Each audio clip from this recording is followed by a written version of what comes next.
For more than 30 decades, the world thought it knew exactly how Princess Diana felt on her honeymoon. Miserable, isolated, watching her new husband bury himself in books and paintings while she sat alone, already suspecting the marriage was broken before it had even properly begun. That version of events became the accepted truth, repeated in documentaries, biographies, and countless retrospectives. And then, this summer, a handwritten letter surfaced that told an almost entirely different story. Not from a biographer, not from an anonymous source, from Diana herself, in her own handwriting, written just weeks after she became Princess of Wales. This is the story of that letter, where it came from, what it actually says, and why the gap between what Diana wrote in private in 1981 and what she said publicly 11 years later reveals something far more human than any single true version of her marriage ever could. Let's start with where this story has lived for the past 30-plus years, because you need to understand the original narrative before you can understand what just changed. In 1992, journalist Andrew Morton published a book called Diana, Her True Story. It became one of the most consequential royal biographies ever written, largely because of how it was made.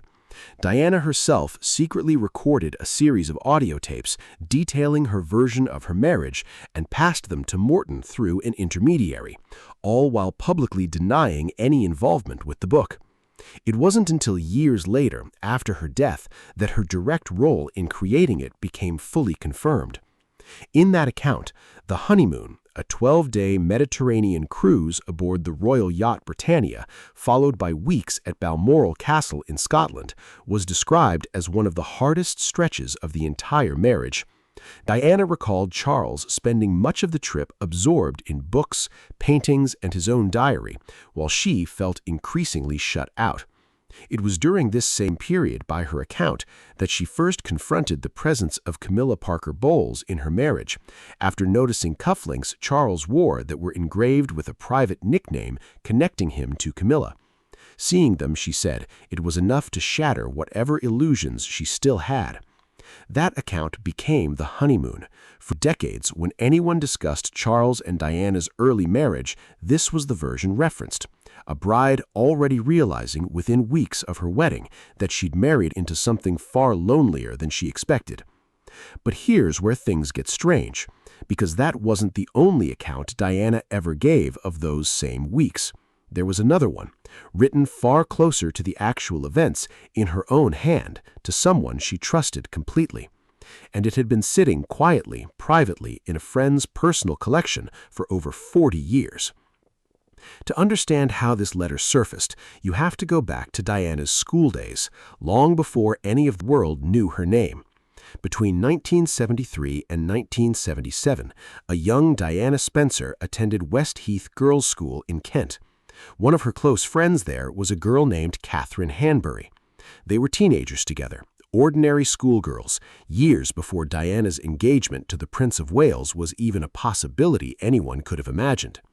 Hanbury later told reporters that she actually learned about her friend's royal engagement through the press, not from Diana directly, a detail that captures just how ordinary their friendship had been before everything changed.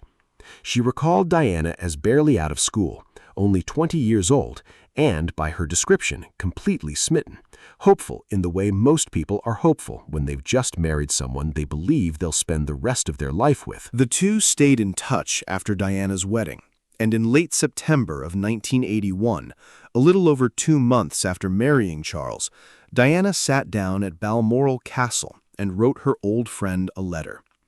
That letter, along with a handful of photographs from their West Heath school days, stayed in Hanbury's personal possession for the next 45 years. It never appeared in a biography. It was never referenced in a documentary. It simply existed, privately, the way most personal letters do, until this year, when Hanbury made the decision to part with it, consigning the collection to a British auction house called Gorringe's for a sale scheduled for the 7th of July 2026. Fittingly, just weeks before what would have been Charles and Diana's 45th wedding anniversary. And that's when what Diana had actually written back in 1981 finally became public. The letter itself is 3 pages, dated the 27th of September, written from Balmoral during the final stretch of the honeymoon. And the tone of it is almost startling, given what most people expected. Diana described the honeymoon in warm, unguarded terms, recalling sunshine, calm seas, and genuine enjoyment of the time spent outdoors in Scotland, adding that she far preferred it to London. She went further. Diana wrote, in the Telegraph's reporting on the letter, that being married felt wonderful, and that she felt confident enough to say so after 2 months. She described adjusting to her new royal life in a strikingly down-to-earth way, comparing it, in her own words, to playing among grown-ups. Read that again. Not dread, not isolation. A young woman who sounds genuinely happy, genuinely hopeful, and quietly amused by the strange, oversized new world she just stepped into. So which version is true? The devastated bride from the Morton tapes, or the delighted newlywed from the Hanbury letter?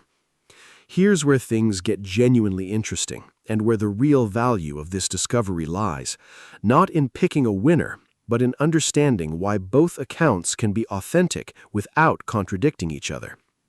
Gorringe's specialist Albert Radford, discussing the letter's significance, described the collection as offering a rare glimpse of Diana before duty and fame had fully taken hold, painting her as someone whose real ambition was simply an ordinary family life. That framing matters, because it points to something easy to forget about Diana specifically, and about anyone processing a difficult chapter of their life generally. The way we describe an experience while we're living it, and the way we describe it years later, after everything that followed, are rarely identical. And that's not dishonesty. It's how memory actually works. In September 1981, Diana was 20 years old, newly married, and by every account genuinely trying to make her marriage work. Whatever tensions existed with Charles, whatever role Camilla still played in his life, Diana had every reason at that specific moment to focus on the parts of her new life that felt good. The scenery, the novelty, the sense of having found the future she'd hoped for. By 1992, when she recorded the tapes that became Morton's book, everything had changed. The marriage had deteriorated publicly and painfully. She was speaking from the vantage point of someone who now knew how the story ended, reconstructing the beginning through the lens of everything that came after. That's not a contradiction. That's how virtually everyone narrates their own past once they know how it turns out. The honeymoon that felt wonderful in the moment can, in hindsight, be recast as the first crack in the foundation, especially once you know, as Diana eventually did, exactly what or who was already quietly undermining it. Both accounts, in other words, can be genuinely true. The optimism was real in 1981. The pain she identified in hindsight was also real. People rarely experience their own lives as a single, consistent narrative while they're living them. They experience moments. It's only later, looking backward, that those moments get arranged into a story with a clear beginning, middle, and end. There's also a simpler, more practical explanation worth acknowledging. A 20-year-old writing to a close childhood friend, describing her new marriage in the early months, is naturally going to emphasize the positive. Nobody writes to an old school friend to unload their deepest anxieties about a marriage that's only 2 months old, especially not a bride still hoping, as Hanbury herself put it, that she'd found someone to build a lifelong family with. The letter isn't necessarily a more honest account than the Morton tapes.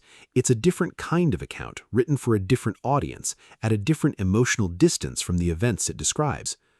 What makes this discovery genuinely valuable, then, isn't that it exposes some hidden dishonesty in the accepted story of Diana's marriage. It's that it adds texture to a story that, over decades of retelling, had flattened into something simpler than the reality ever was. The popular version of Charles and Diana's honeymoon became almost entirely defined by unhappiness, because unhappiness was where the story eventually led. This letter is a reminder that even the darkest chapters of a life rarely feel entirely dark while they're being lived. It's also worth sitting with the other items included in that same auction lot, because they round out the picture of who Diana was before any of this began. Alongside the honeymoon letter, Hanbury's collection includes photographs from their West Heath school days, including one capturing a young Diana alongside a fellow pupil who would grow up to become the actress Tilda Swinton, and a program from a private Thanksgiving service held at St. Martin-in-the-Fields in London in November 1997, just months after Diana's death. Taken together, the collection spans the full arc of an ordinary friendship that happened to intersect, briefly and unexpectedly, with one of the most documented lives of the 20th century. The full lot was expected to fetch somewhere between £4,000 and £6,000 when it went to auction, a modest sum for an object carrying this much historical and emotional weight, a reminder that not everything tied to Diana's legacy moves through the world with tabloid-scale price tags attached. So what should you actually take away from a 45-year-old letter surfacing decades after the marriage it describes had already ended, decades after the woman who wrote it had already died?